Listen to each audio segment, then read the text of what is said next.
সম্প্রতি সরকার রাজস্ব আয় বৃদ্ধির লক্ষ্যে শতাধিক পণ্য ও সেবার উপর মূল্য সংযোজন কর, ভ্যাট ও সম্পূরক শুল্ক বাড়ানোর জন্য দুটো অধ্যাদেশ জারি করেছে। এর ফলে মূল্যস্ফীতি ও ব্যবসায়ের খরচ বাড়বে, যা সাধারণ মানুষের জীবনমানের উপর নেতিবাচক প্রভাব ফেলবে। সরকার তার রাজস্ব আয় বৃদ্ধির জন্য করের আওতা বাড়াবে, এটি একটি স্বাভাবিক প্রক্রিয়া। কিন্তু কর বাড়ানোর ক্ষেত্রে সরকারকে স্মরণ রাখতে হবে সাধারণ মানুষের জীবনযাত্রার মান যাতে নেমে না যায় ও তাদের ভোগান্তি যাতে না বাড়ে।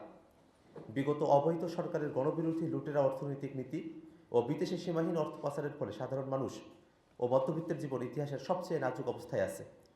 মহামারী করোনায় নিঃস্ব হয়ে শহর ছেড়ে গ্রামে গিয়েছিল অনেক পরিবার, যারা আর শহরে ফিরতে পারেনি। সরকারি মেগা প্রজেক্টে বিদেশ থেকে কর্মী এনে কাজ করানো হয়েছিল, কিন্তু বাংলাদেশের বেকার শ্রমিক বসত ভিটা, কৃষিজমি ও হালের গরু বিক্রি করে বিদেশে কাজ করতে গিয়ে প্রতারিত হয়েছে, কারণ বিদেশে শ্রমিক পাঠানোর সেক্টরে তৈরি হয়েছিল সিন্ডিকেট। গার্মেন্টসে কাজ করতে গিয়ে নারী শ্রমিক বারবার লাঞ্ছিত বঞ্চিত হয়েছে ন্যায্য মজুরি থেকে, বেঁচে থাকার ন্যূনতম ফেসিলিটিস থেকে। আর শিক্ষিত মধ্যবিত্ত তার কষ্টের কথা বলতে না পেরে হয় বিদেশে পাড়ি জমাচ্ছে, না হয় দেশেই মানবতার জীবন বেছে নিতে বাধ্য হচ্ছে। 2024 সালে এই মধ্যবিত্ত, এই গার্মেন্টস শ্রমিক, এই সাধারণ মানুষ অবৈধ সরকারের বিরুদ্ধে রাস্তায় নেমে এসেছিল। তাদের প্রত্যাশা ছিল ফ্যাসিস্ট সরকারের পতনের পরে ন্যূনতম জীবনযাপনের উপকরণগুলো তাদের জন্য সহজলভ্য হবে, ভেঙে যাবে লুটেরার সিন্ডিকেট, বৃদ্ধি পাবে তাদের ক্রয় ক্ষমতা, ফিরে পাবে তাদের আত্মমর্যাদা।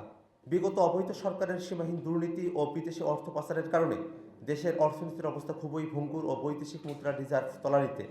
এই অবস্থায় বিগত অবৈধ সরকার আন্তর্জাতিক অর্থ তহবিলের IMF-এর কাছ থেকে $4.7 বিলিয়ন ঋণ সহায়তা গ্রহণ করার সিদ্ধান্ত নিয়েছিল। যে কোনো দেশের জন্য IMF-এর লোন হলো লোন প্রাপ্তির সর্বশেষ আশ্রয়। এই কঠিন ঋণের শর্ত হিসেবে কয়েকটি ধাপে ভ্যাট বাড়ানোর সিদ্ধান্তের অংশ হিসেবে অন্তর্বর্তীকালীন সরকার সম্প্রতি এই অধ্যাদেশগুলো জারি করেছে। কিন্তু গণঅভ্যুত্থানের মাধ্যমে সৃষ্ট সরকারের কাছে আমাদের প্রশ্ন, অবৈধ সরকারের ঋণের এই শর্ত বর্তমান সরকার পুনর্বিবেচনার জন্য IMF-কে আহ্বান জানিয়েছে কি, তা আমাদের কাছে স্পষ্ট নয়। গণঅভ্যুত্থানের মাধ্যমে সৃষ্ট সরকার একটি অবৈধ সরকারের চুক্তির ধারাবাহিকতা বজায় রেখে জনগণের দুর্ভোগ বাড়াতে পারে না। পাশাপাশি আপনারা অবগত আছেন, বাণিজ্য মন্ত্রণালয়ের অধীনে যে প্রতিষ্ঠান TCB, trading corporation of Bangladesh, তারা গরিব জনগণ যাতে ভর্তুকি মূল্যে নিত্য প্রয়োজনীয় উপকরণ কিনতে পারে তার জন্য ট্রাকে করে বিক্রয় করে। এটি একটি অবমাননাকর প্রক্রিয়া। আমরা দেখেছি এই দেশের নাগরিক কীভাবে ট্রাকের পিছনে 5 টাকা 10 টাকা কমে চাল, ডাল, তেল, চিনি কেনার জন্য ঘন্টার পর ঘন্টা লাইনে দাঁড়িয়ে থাকে। এই ধরনের প্রান্তিক মানুষদের রাষ্ট্রের কাছ থেকে ন্যূনতম যে অধিকার, তাও ট্রাক সেল বন্ধ করার ঘোষণার মাধ্যমে কেড়ে নেওয়া হয়েছে। আমরা কল্পনা করতে পারি না জনগণের প্রতি কতটা দায়হীন অনুভব করলে সরকার এমন সিদ্ধান্ত নিতে পারে। এমন অবস্থায় আমরা সরকারের কাছে স্পষ্টভাবে দাবি জানাই, অবিলম্বে ভ্যাট ও সম্পূরক শুল্ক অধ্যাদেশ প্রত্যাহার করতে হবে ও TCB ট্রাক সেল এই মুহূর্তে চালু করতে হবে। অর্থনীতির পুনরুদ্ধারে বিকল্প হিসেবে আমাদের প্রস্তাব, সরকার এক্ষেত্রে প্রত্যক্ষ করের আওতা বাড়াতে পারে, যা সরাসরি সাধারণ মানুষের জীবনমানের ক্ষতি করবে না। আমরা জানি প্রত্যক্ষ কর বাড়ানোর সরকারের জন্য চ্যালেঞ্জিং, কিন্তু গণঅভ্যুত্থানের মাধ্যমে প্রতিষ্ঠিত সরকারকে অবশ্যই সেই চ্যালেঞ্জ গ্রহণ করতে হবে। বিদ্যমান কর কাঠামোয় যে সীমাহীন দুর্নীতি হয় তা বন্ধ করার উদ্যোগ নিলে রাজস্ব আয় বাড়বে। বিগত সরকার 15 বছরে বিদেশে $234 বিলিয়ন মার্কিন ডলার পাচার করেছে বলে দেবপ্রিয় ভট্টাচার্যের নেতৃত্বে শ্বেতপত্রে উঠে এসেছে। সেগুলো দেশে ফেরত আনার জন্য সরকারকে কার্যকর ব্যবস্থা গ্রহণ করতে হবে। বিগত 15 বছরে দেশের ব্যাংকগুলোকে দেউলিয়া করে 92,000 কোটি টাকা লুপাট হয়েছে ও খেলাপি ঋণ বেড়ে দাঁড়িয়েছে 2 লাখ কোটি টাকার বেশি। এগুলো আদায়ের উদ্যোগ নিতে হবে। আমরা সরকারকে আহ্বান জানাবো, দেশে বিদ্যমান অর্থঋণ আদালত 2003 সরকারকে দ্রুত ট্রাইব্যুনাল করার যাবতীয় আইনি সুযোগ দিয়েছে। সরকার এই সুযোগ ব্যবহার করে দ্রুত একটি ট্রাইব্যুনাল গঠন করে খেলাপি অর্থ আদায় ও অনাদায়ে তাদের সম্পত্তি প্রয়োগ করতে পারে। আমরা সরকারকে উদাত্তভাবে আহ্বান জানাচ্ছি, বর্তমান বাজার পরিস্থিতিতে সাধারণ মানুষকে নতুন করে দুর্ভোগের দিকে ঠেলে দেওয়াকে আমরা কোনোভাবেই সমর্থন করি না। এমন কিছু করবেন না যাতে রক্ত দিয়ে স্বৈরাচার উৎখাত করা সাধারণ জনগণের জীবনযাপনের কষ্ট বেড়ে যায়।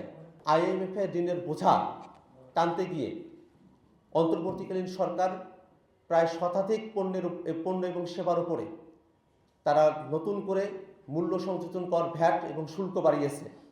আমরা দেখি গুঁড়া দুধ, যেটা শিশুদের এবং আমাদের অন্যান্য প্রয়োজন ব্যবহার করতে হয়, এরকম নিত্য প্রয়োজনীয় জিনিসগুলোর উপরে ভ্যাট আরোপ করা হয়েছে।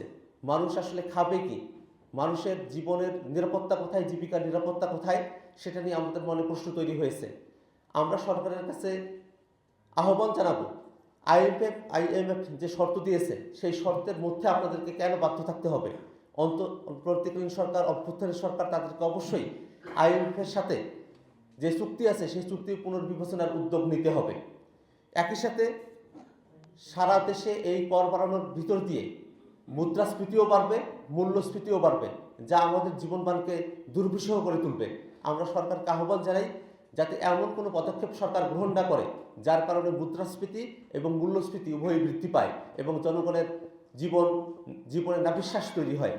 একই সাথে আমাদের দাবি থাকবে, শ্বেতপত্র প্রকাশ হয়েছে, সেখানে একেবারে ডাটা ধরে ধরে যেগুলো প্রকাশিত, সেই প্রকাশিত ডাটার থেকেই আমরা দেখতে পাই যে $234 বিলিয়ন পাচার করা হয়েছে। এক পদ্মা সেতু করতে $3 বিলিয়ন কাছাকাছি খরচ হয়েছে। $234 বিলিয়ন দিয়ে 78টা পদ্মা সেতু করা সম্ভব হতো যদি সেই টাকাগুলো আমাদের দেশে থাকতো। আমরা সরকারকে আহ্বান জানাই, যেসব টাকা, এই $234 বিলিয়ন, প্রায় 78টা পদ্মা সেতু বিদেশে পাচার করা হয়েছে, এই টাকাগুলো দেশে ফিরিয়ে নিয়ে আসা হবে এবং তার ভিতর দিয়ে জনগণের যে জীবনযাত্রার মান সেগুলো উন্নত হবে এবং জনগণকে অতিরিক্ত যে ভ্যাট শুল্ক, এগুলোর বোঝা আর বহন করতে হবে না।